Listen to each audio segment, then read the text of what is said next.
Salam Rahayu. Konten ini masih kelanjutan konten yang lalu di mana Indrajit memburu Rama Wijaya. Wibisana tiba di Ayodhya saat hampir senja. Karena perjalanannya sempat tersesat di hutan di wilayah Kiskendha. Beruntung dia bertemu Anila sehingga ditunjukkan dan diantar Anila mengikuti jalan yang benar menuju Ayodhya. Anila adalah wanara yang baik. Anak tiri Sugriwa itu punya bekal akhlak yang baik karena di masa remaja Sugriwa selalu mengingatkannya agar menghargai orang yang lebih tua dan menolong. Dan itu hasilnya terbukti saat memasuki usia dewasa hingga kini. Di pintu gerbang negeri Ayodhya, Laksmana sedang santai ngobrol dengan para pasukannya. Jangan mabuk kalau pas tugas jaga keamanan. Negeri benar-benar harus dijaga. Dan ucapnya menghentikan kalimat lanjutannya sebab melihat Anila datang membawa Raden Wibisana di hadapannya. Sampai di sini Bapak, saya pamit pulang, ucap Anila pada Wibisana.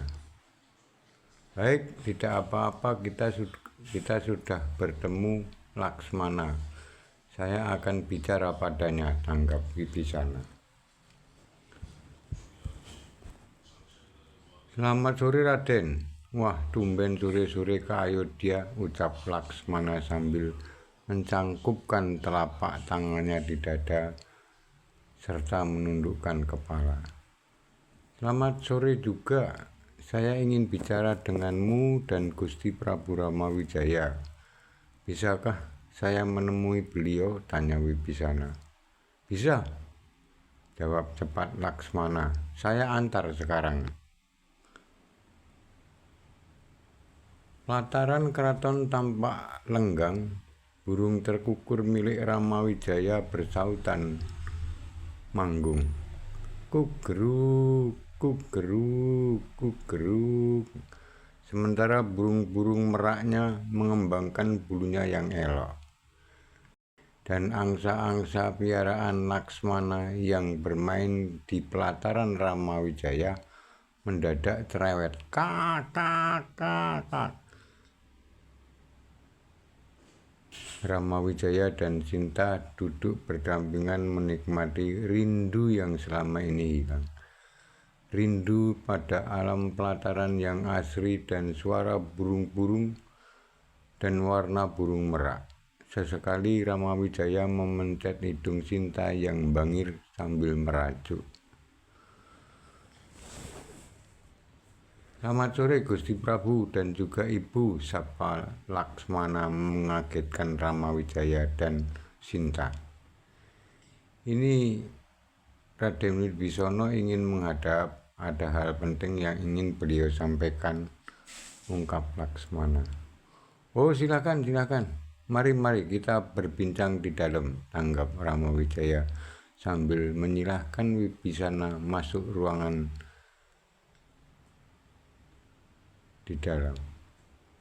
Diajeng, ucap Rama pada Sinta dan tanpa perlu meneruskan kalimat, Sinta sudah bergegas masuk ke ruang dalam, tepatnya menuju dapur. Bi, siapkan 3 unjukan serta cemilan, ucapnya lirih pada bibi yang sedang berada di dapur. Ada tamu agung, Bi, ucap Sinta lirih. Rama Wijaya, Laksmana, dan Wibisana sudah duduk satu meja. Belincong di ruang tamu sudah mulai dinyalakan. Angin mulai semilir masuk melewati kisi-kisi jendela kayu jati dan minuman serta hidangan juga telah terpapar di meja.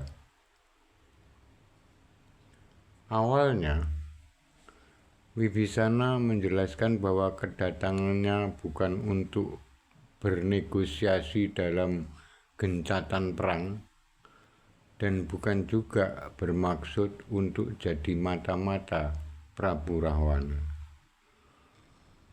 Murni hal ini upaya saya untuk mencegah hal buruk yang kemungkinan terjadi di kemudian hari, jelasnya.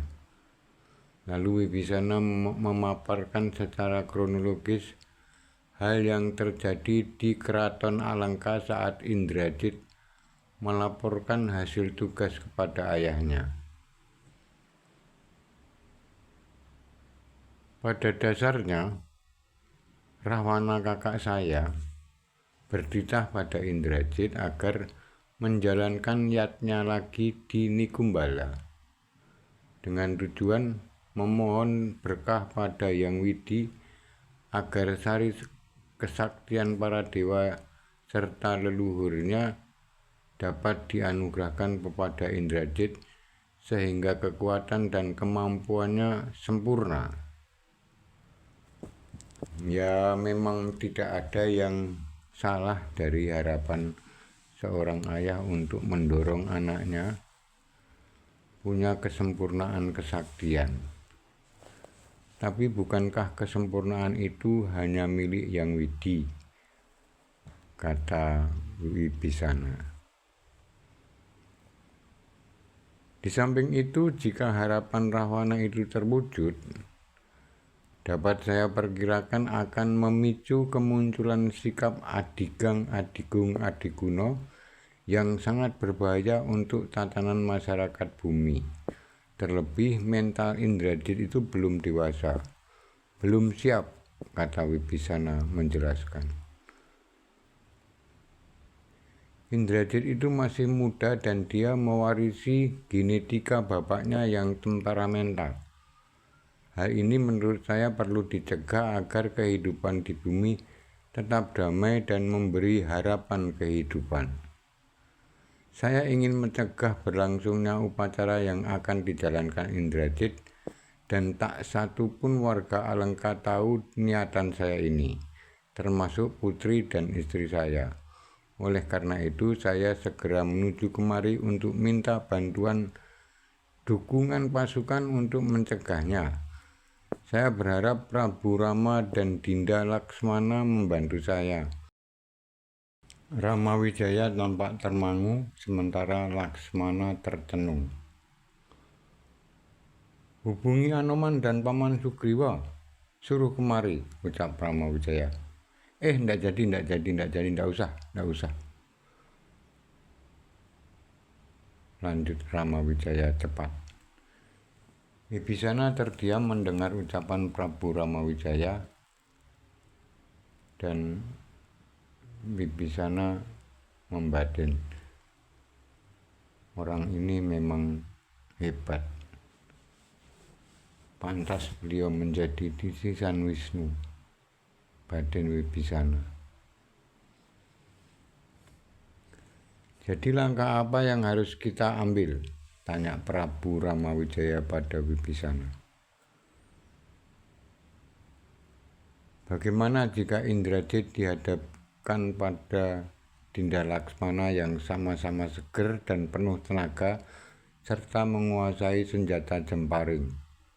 Siap, sergap cepat Laksmana.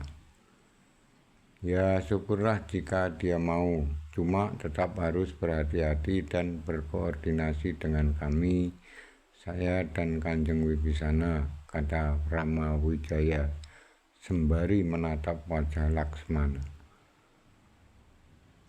Baik, jika sudah disepakati, saya mohon pamit karena hari telah malam. Begitu Wibisana keluar dari rumah Rama Wijaya dan diantar sampai Gapura, Laksmana segera memerintahkan anak buahnya menemui Anila. Sampaikan pada Dinda Anila untuk mendampingi Raden sampai Gapura Selatan Alengka. Sepulang Wibisana, Rama duduk di kursi singgasananya. Tanpa sadar dia menyaut gendewanya lalu duduk sembari memikirkan apa yang harus dilakukannya untuk membuyarkan upacara Indrajit. Wah, ini harus manggil Hanuman, batinnya. Tanpa pikir panjang, Ramawijaya memanggil Hanuman dengan kekuatan batinnya sebagai Wisnu. Datang dan kemari sekarang, Dimas. Nun di bawah pohon di pelataran alun-alun Ayodhya, Hanuman yang sedang nyantai kulineran ronde langsung meninggalkan mangkuk rondenya dan bergegas menuju istana rumah Ramawijaya. Selamat malam, Prabu. Ada titah buat hamba, tanya Hanuman di depan Ramawijaya. Dan Ramawijaya pun menceritakan apa yang disampaikan oleh Raden Wibisana. Kamu dan Paman Sugriwa serta Anila nanti saya tugaskan untuk menggalang pasukan Wanara menuju Nikumbala dengan tujuan mengganggu prosesi upacara yang dilakukan Indrajit. Ingat, hanya mengganggu, bukan untuk berperang atau berkelahi. Jika gangguan yang dilakukan berjalan lancar dan tercapai hingga Indrajit menghentikan, bahkan menunda acaranya, segera pasukan ditarik mundur dan biarkan Laksmana yang menangani Indrajit. Kamu juga saya larang membantu bahkan bertarung bersama Laksmana untuk ngeroyok Indrajit. Biarkan mereka bertarung hingga hirupan napas terakhirnya, titah Ramawijaya. Siap, respon Hanuman menatap itu. Siap, respon Hanuman mantap. Itu saja yang ingin saya sampaikan. Kalau mau tidur di sini silahkan, tapi hanya ada tempat di rumah panggung di depan pekarangan. Kalau mau makan atau minum silahkan ke dapur, menemui dan minta kue ke Bimban. Ibumu sepertinya juga masih di dapur bersama Bibi, ucap Ramawijaya. Baru selesai berbincang dengan Hanuman, tiba-tiba datang Laksmana. Selamat malam, Kanda Prabu. Ingin menyampaikan pesan Paman Wibisana. Ingin menyampaikan pesan Raden Wibisana bahwa acara yatnya Indrajit akan dilangsungkan malam Jumat Kliwon di hutan Nikumbala. Bagus, berarti kita punya waktu persiapan untuk menghadapi acara itu. Tadi Hanuman kemari dan sudah saya beri tugas untuk menggalang wanara pilihan untuk mengganggu upacara Indrajit. Nah, tugasmu cuma satu, menghadapi Indrajit dalam pertarungan.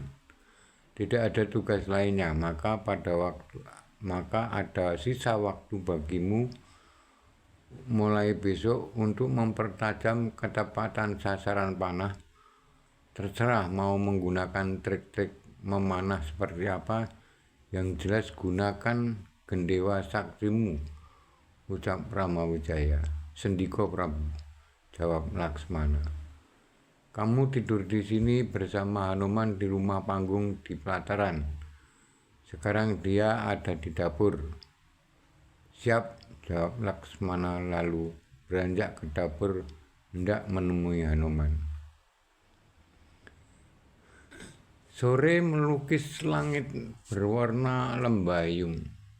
Sore ini malam Jumat Kliwon. Indrajit telah mempersiapkan media meditasinya di tengah hutan Nikumbala di depan perapian abadi yang membakar tumpukan batuan. Burung-burung gagak bersuara ngak-ngak diselingi suara serangga-serangga malam. Wibisana mengintip dari balik pohon asem sementara Laksmana bersembunyi di balik punggung batu besar. Sementara itu ratusan wanara pasukan Sugriwa dan Anila bergerak senyap menyusuri pohonan pinus tanpa obor. Hutan Nikumbala tampak dingin mencekam. Pada saat Indrajit sedang menyelesaikan kalimat mantra bait ketiga, tiba-tiba ratusan pasukan Wanara Sugriwa datang dengan suara riuh lalu mengobrak-abrik sarana upacara Indrajit. Karuan Indrajit bangkit dari semedinya lalu menyerang para Wanara.